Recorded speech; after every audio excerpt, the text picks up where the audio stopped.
Obvodné stavebné bytové družstvo Žilina. Najúspešnejší projekt zapojený do programu Slovsev 2 v kategórii Najaktívnejší správca v rezidenčnom sektore.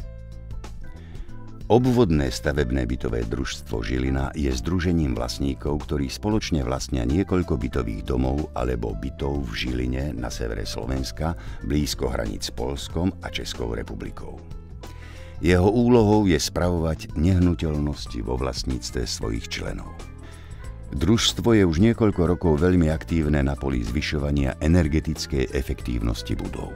Program Slovsev nám svojou podporou energetickej efektívnosti pomohol zrealizovať obnovu bytových domov a veľkou výhodou je, že je tam návratnosť veľmi rýchlej investície pohľadu energetickej efektívnosti úspory a získali sme tým pádom aj grant. A bolo to obrovskou výhodou aj pri schválení týchto projektov vlastníkmi bytov.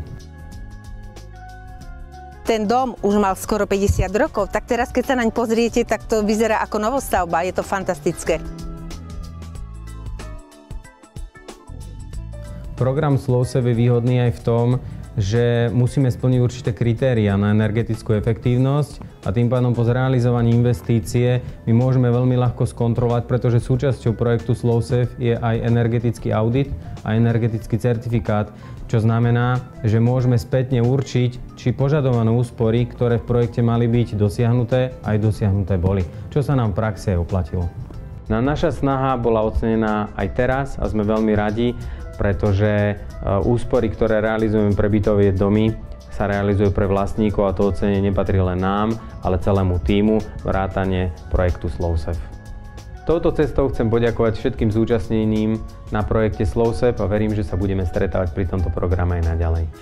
Vďaka výnimočne aktívnemu prístupu družstva 60 z ich projektov bolo podporených zo Slovsev od roku 2008. Tento víťaz reprezentuje modelový prístup k správe budov. Program Slovsev vytvorila Európska banka pre obnovu a rozvoj, je podporovaný Ministerstvom hospodárstva Slovenskej republiky a Medzinárodným fondom pre odstavenie jadrovej elektrárne Jaslovskej Bohunice.